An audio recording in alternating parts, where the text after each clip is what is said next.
Kolkata Knight Rider versus Punjab Kings के बीच खेला गया आईपीएल 2023 का 53वां मुकाबला काफी रोमांचक रहा, लेकिन कहा जा सकता है कि केकेआर की टीम अब जीत की पटरी पर वापस आ चुकी है। पंजाब किंग्स की टीम यह मुकाबला 5 विकेट से हारती नजर आई। आखिरी ओवर की आखिरी गेंद तक यह मुकाबला गया। आखिरी गेंद पर 2 रन की आवश्यकता थी, लेकिन सामने वो खिलाड़ी था जिसने इस सीजन एक ओवर में जब 28 रन की आवश्यकता थी तो 5 छक्के जड़कर केकेआर को जीत दिलाई थी, जो एक नया इतिहास रचा गया था।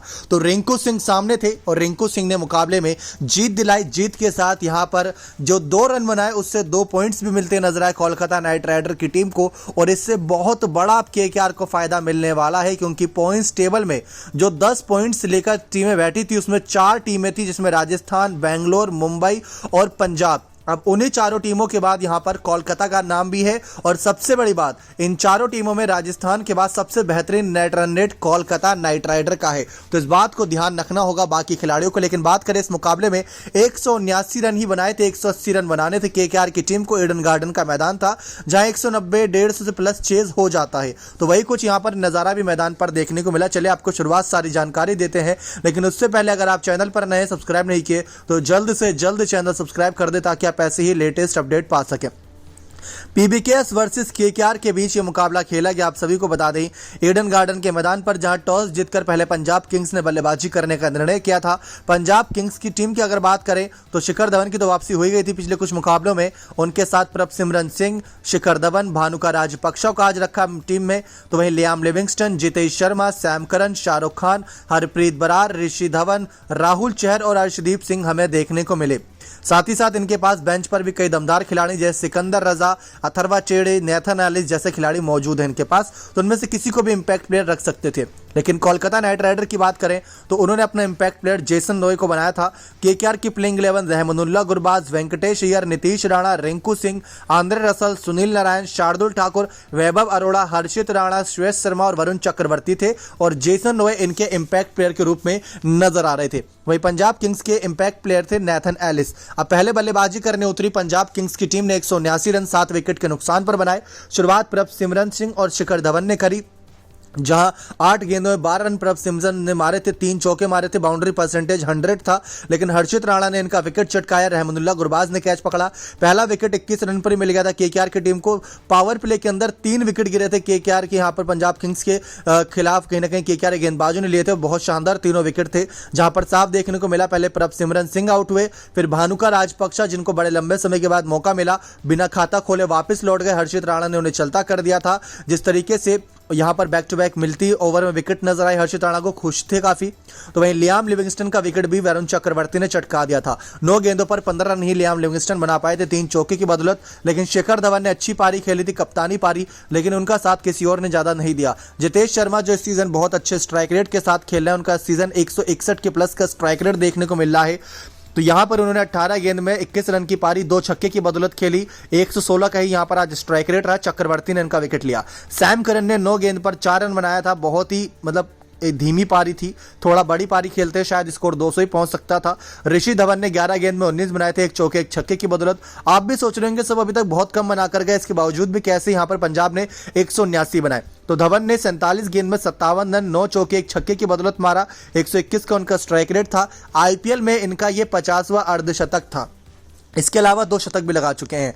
डेविड वॉर्नर ने सबसे ज्यादा अर्धशतक लगाए आईपीएल के मुकाबलों में, फिर विराट कोहली, फिर धवन जैसे खिलाड़ियों का नाम है। लेकिन शाहरुख खान ने इस मुकाबले में 8 गेंद में 21 रन की पारी 3 चौके 1 छक्के की बदौलत खेली थी। 262 का उनका स्ट्राइक रेट था। तो वहीं हरप्रीत बरार ने 9 गेंद पर 17 रन बनाए थे, 2 चौके 1 छक्के की बदौलत, और नॉट आउट पारी थी। शाहरुख खान की दमदार पारी थी, जिसके दम पर पंजाब ने 179 का स्कोर बनाया और आखिरी ओवर में 20 प्लस रन बटोरे थे। बहुत शानदार वो कहीं ना कहीं गेंदबाजी तो थी, लेकिन यहां पर रन भी खूब मिले। वैभव अरोड़ा करीब 7 गेंदबाजों का इस्तेमाल किया। खुद कप्तान नीतीश राणा ने भी गेंदबाजी करी थी, तो कप्तान शिखर धवन का विकेट लिया था। चक्रवर्ती को 3 विकेट मिली, हर्षित राणा का 2, श्रेयस शर्मा को 1 और नीतीश राणा को 1 विकेट मिलती नजर आई। सबसे महंगे कहा जाए तो यहां पर साबित हुए वैभव अरोड़ा, जिन्होंने 3 ओवर में 32, तो हर्षित राणा ने 3 ओवर में 33 रन दिए, लेकिन उनको 2 विकेट मिली। अब चेस करने उतरी कोलकाता नाइट राइडर की ओपनिंग करी जेसन रॉय और रहमानुल्लाह गुरबाज ने। दोनों को कहीं ना कहीं ओपनिंग का जिम्मा मिल ही चुका है, पिछले कुछ मुकाबले से ओपनिंग कर ही रहे।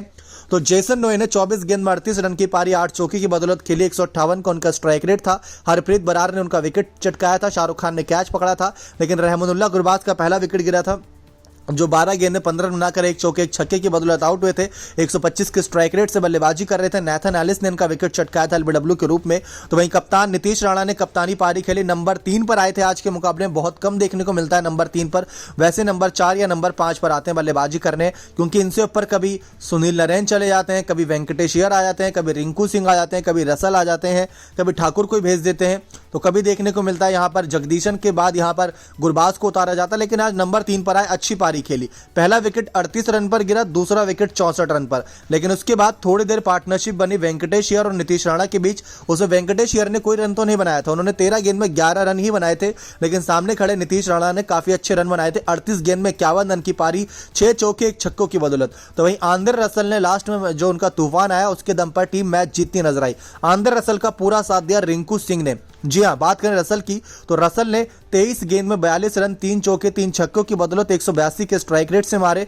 आखिरी ओवर की जब 2 गेंदों में 2 रन की आवश्यकता थी तो रन लेने के चक्कर में रन आउट हो गए थे, वरना तो मैच जिता ही दिया था इन्होंने।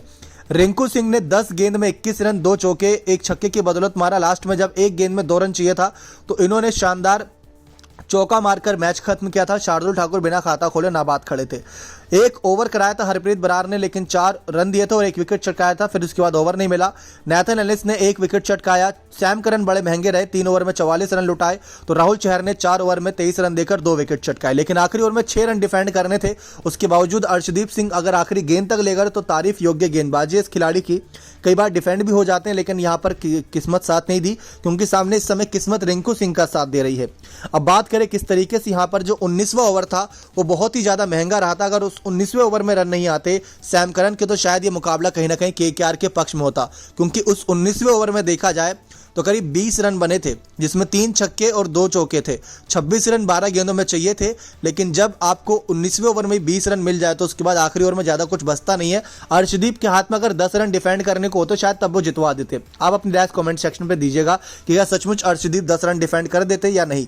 तो साथ ही साथ अब बात करें ऑरेंज कैप, पर्पल कैप और साथ ही साथ पॉइंट्स टेबल की। तो सबसे पहले ऑरेंज कैप की बात करें, यहां पर शिखर धवन का नाम धीरे धीरे अब ऊपर आ रहा है, जो कि 8 मैचों में 349 रन के साथ यहां पर आपको बता दें अभी तक 3 अर्धशतक वो लगा चुके हैं। सीजन 9वें नंबर पर है, लेकिन पहले पर फैफ डू प्लेसिस जिन्होंने 10 मैचों में 511 रन बनाए हैं इस सीजन। नीतीश राणा कप्तान के तौर पर 11 मैचों में 326 रन बनाए हैं, तो रिंकू सिंह ने 11 मैचों में 337 रन बनाए। लेकिन सबसे खास बात रिंकू सिंह का स्ट्राइक रेट 150 के प्लस का है। सबसे ऊपर ऑरेंज कैप में यहाँ पर फैफ डू प्लेसिस है। पर्पल कैप की अगर बात कर लें तो वरुण चक्रवर्ती अच्छी गेंदबाजी कर रहे हैं, 11 मैच में 17 विकेट के साथ 5वें नंबर पर हैं इस पर्पल कैप की लिस्ट में। और सबसे ऊपर है मोहम्मद शमी, जिन्होंने 11 मैचों में 19 विकेट चटकाई है। 19 ही विकेट राशिद खान और तुषार देशपांडे ने भी चटकाई है, लेकिन उनका इकोनॉमी रेट थोड़ा ज्यादा है। लेकिन अगर इकोनॉमी रेट में अगर बात की जाए यहाँ पर तो कहीं ना कहीं वरुण चक्रवर्ती का थोड़ा सही है बाकी मुकाबले में। वरुण चक्रवर्ती का शमी से थोड़ा सा नीचे, बाकी राशिद खान तुषार देशपांडे से तो बहुत सही है उनका कहीं ना कहीं इकोनॉमी रेट। अब बात करें और पॉइंट्स टेबल की, जो बहुत इंपॉर्टेंट है सभी टीमों के लिए, तो पॉइंट्स टेबल का हाल कुछ यूं चल रहा है। कोलकाता नाइट राइडर इसी जीत के साथ 5वें नंबर पर आ गई। जी हां, 11 मैच में 5 जीती है, 6 हारी है, लेकिन उनका net run rate RCB, Punjab के और मुंबई के खिलाफ बहुत अच्छा है। अगर मुंबई अगला मुकाबला जीत जाती है तो वो राजस्थान और कोलकाता से और साथ ही साथ लखनऊ से भी ऊपर आ जाएगी, क्योंकि उनके 11 मैच में फिर 12 पॉइंट्स हो जाएंगे। तो यहां पर कोलकाता नाइट राइडर ने वापसी का डंका बचा दिया है। लगातार यहां पर तो नहीं कहेंगे, पिछले मैच में हारे थे लेकिन उससे पिछले मैच में जीते थे। तो अब देखते हैं केकेआर के बच्चे 3 मुकाबले क्या निर्णय रहते हैं। अगर तीनों मुकाबले जीतते हैं तो पॉइंट्स टेबल में फाइनल में जा पाएंगे, इस प्लेऑफ में जा पाएंगे या नहीं। बने रहे चैनल के साथ ऐसी और तमाम जानकारियों के लिए बहुत बहुत धन्यवाद।